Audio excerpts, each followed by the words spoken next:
Friend, welcome back my YouTube channel SK Jha and associates. आज का जो हमारा टॉपिक है वो टॉपिक है आईटीआर और पैन कार्ड का कई जगह इस्तेमाल होता है।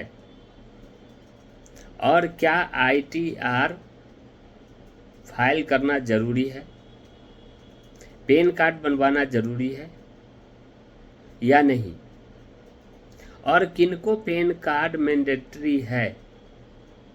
क्योंकि कई लोगों का सवाल मेरे पास आया कि मैंने तो आज तक पैन कार्ड बनाया ही नहीं, ज़रूरत ही नहीं पड़ी। कई लोगों का यह है कि मेरी तो उतनी कमाई ही नहीं है कि मैं पैन कार्ड बनाऊं। आईटीआर फाइल नहीं किया।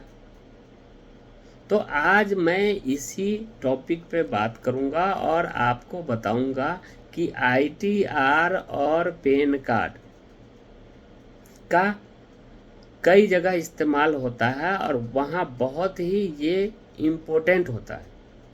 वो कैसे, जब मैं आपको इसके डिटेल में बताऊंगा तो आपको समझ में आ जाएगा। तो आप मेरे चैनल पर बने रहने के लिए आप मेरे चैनल को लाइक करें, सब्सक्राइब करें, नोटिफिकेशन को ऑन कर लें, जिससे आपको इस तरह के टॉपिक की जानकारी, इम्पोर्टेंट जानकारियां जो है वो प्राप्त होती रहे। अब बढ़ते हैं आगे और आपको बताते हैं। सबसे पहले पैन कार्ड। पैन कार्ड की महत्वपूर्ण उपस्थिति आपको मालूम नहीं होगा, मैं आपको बताता हूं। अगर आपने 50,000 रुपये 50,000 रुपीज का डिपॉजिट कैश में या उससे ज़्यादा बैंक में आप डिपॉजिट करने जाते हो तो उस समय मैंडेटरी होता है पैन कार्ड का होना। तो ये सबसे महत्वपूर्ण अपडेट है कि आपको पैन कार्ड जरूरी क्यों है। 50,000 रुपये से या उससे ज़्यादा अगर आप अपने सेविंग खाते में, बचत खाते में डिपॉजिट करते हो तो आपको पैन कार्ड होना ज़रूरी है। अगर आपके पास पैन कार्ड नहीं है तो ये अमाउंट आप अपने अकाउंट में डिपॉजिट नहीं कर सकते। दूसरी उपयोगिता है पैन कार्ड की, अगर आपने किसी फंक्शन में, शादी में ज्वेलरी परचेज किया, ज्वेलरी आपने अगर खरीदा,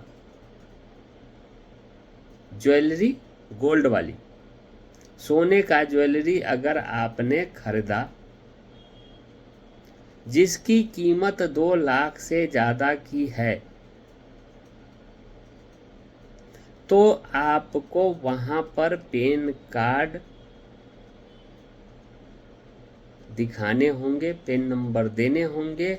अगर पक्के बिल पे आप सोने की ज्वेलरी, आभूषण अगर आप खरीदते हो तो।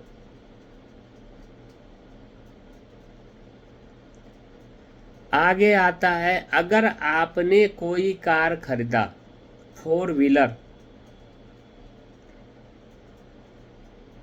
जिसकी कीमत 5 लाख या उससे ज़्यादा की है, तो वहाँ भी आपको पैन कार्ड नंबर और पैन कार्ड प्रेजेंट करने होंगे। तो यहाँ पर पैन कार्ड मैंडेटरी हो जाता है। अगर आपने कोई प्रॉपर्टी परचेज किया या कोई प्रॉपर्टी बेचा जिसकी कीमत 5 लाख रुपए या उससे ज़्यादा की है,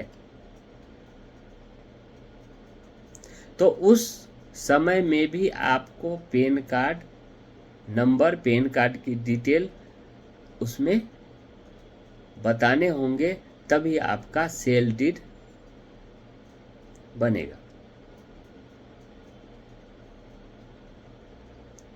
आगे आते हैं और आपको बताते हैं, अगर आपने शेयर मार्केट में इन्वेस्ट किया तो वहां आपको पैन कार्ड की जरूरत होगी। डीमेट अकाउंट और सेबी में डीमेट अकाउंट ओपन करने के लिए पैन कार्ड मैंडेटरी होता है। अगर किसी प्रकार का आपने वित्तीय ऋण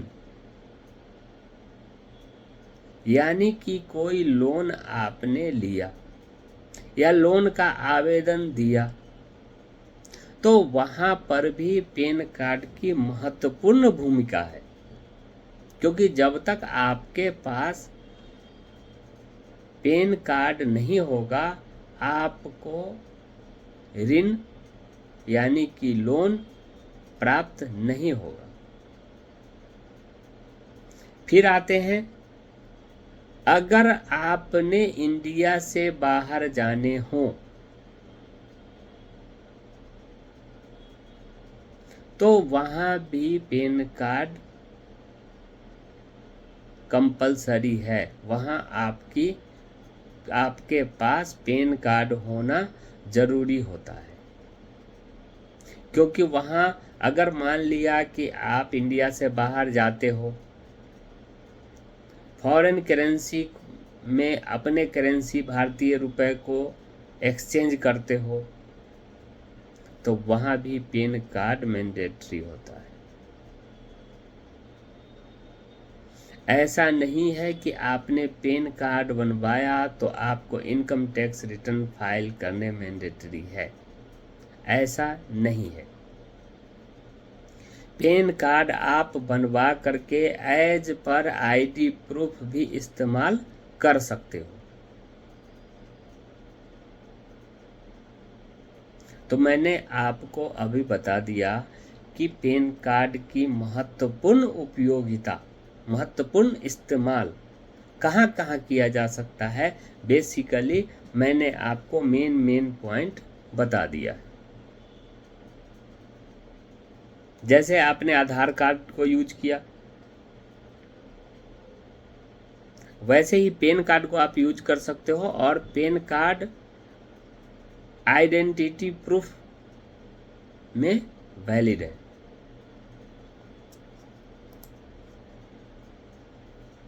अब आते हैं आईटीआर। आईटीआर फाइल करने से आपको एक तो इनकम टैक्स रिटर्न यानी कि आईटीआर आप फाइल करते हो तो इनकम की प्रूफ आईटीआर की एक्नॉलेजमेंट मानी जाती है, और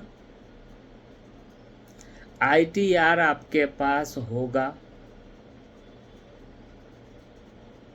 और आपने अपने बैंक अकाउंट में पूरे वित्तीय वर्ष में अगर 10 लाख रुपए तक का या उससे ज़्यादा की आपने डिपॉजिट या विड्रॉल किया है, तो वहां पर इनकम टैक्स रिटर्न फाइल करके आप डिपार्टमेंट में शो कर सकते हो, जिससे आपको किसी प्रकार का नोटिस, फाइन, पेनाल्टी इसकी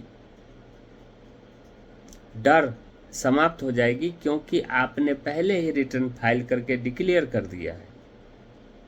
आपको मैं ये बता दूं कि इनकम टैक्स डिपार्टमेंट को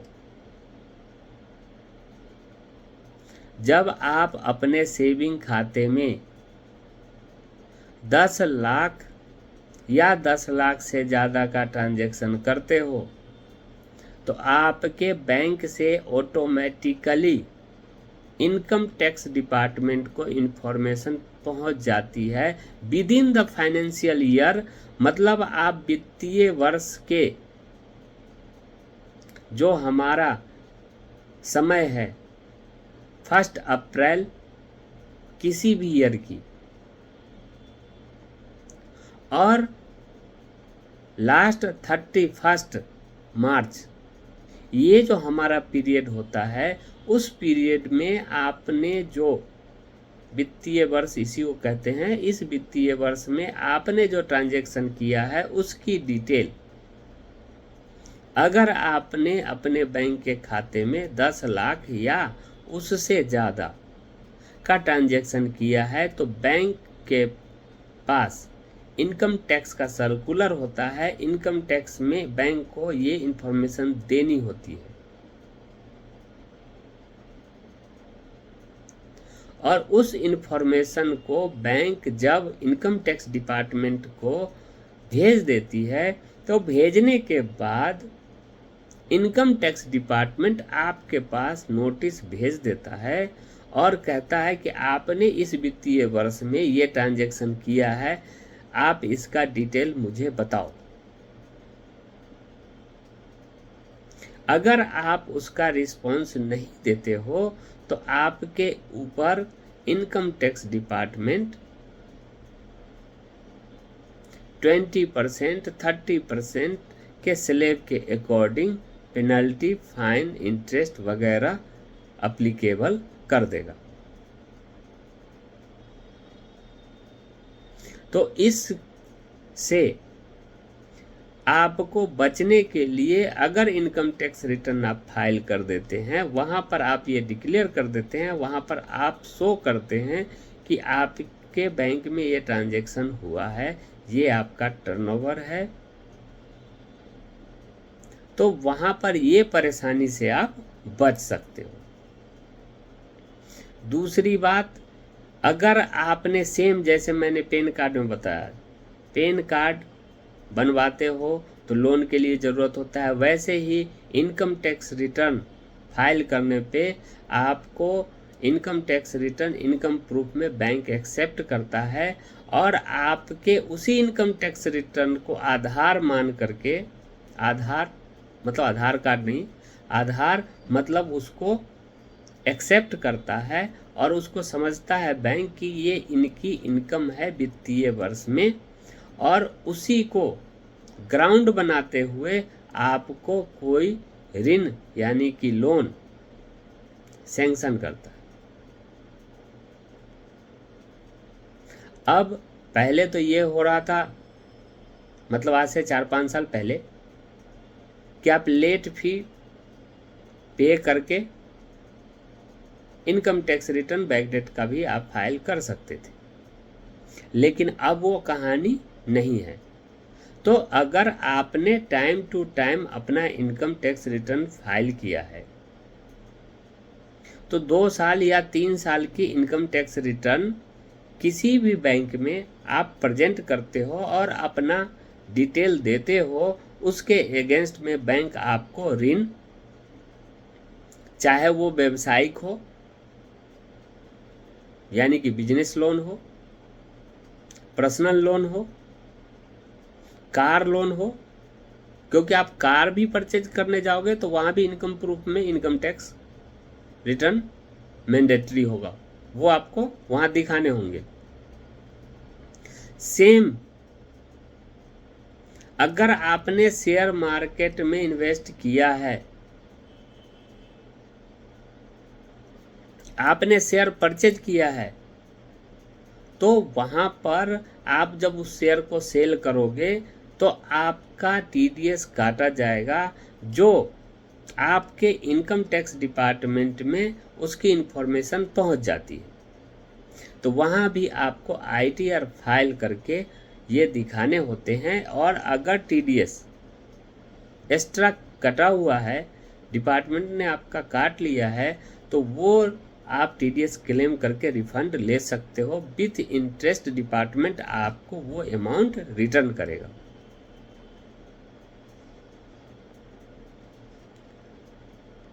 इंडिया से बाहर अगर आप जा रहे हो, वीज़ा बनवाने हो,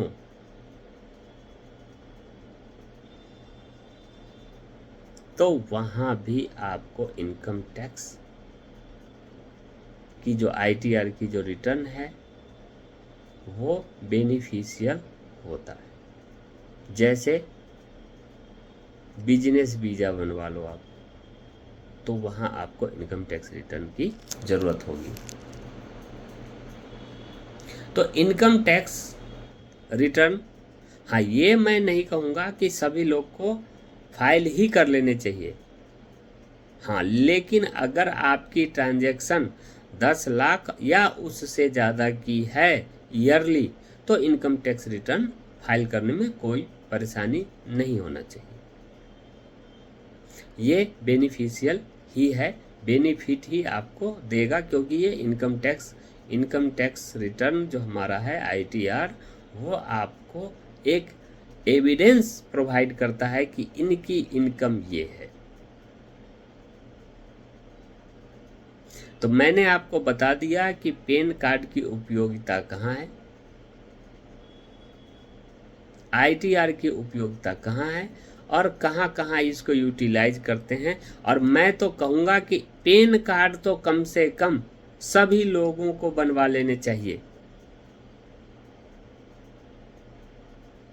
क्योंकि आज के टाइम में इनकम टैक्स रूल के अकॉर्डिंग ये है 2 लाख रुपए या उससे ज़्यादा का आप ट्रांजैक्शन कैश में नहीं कर सकते।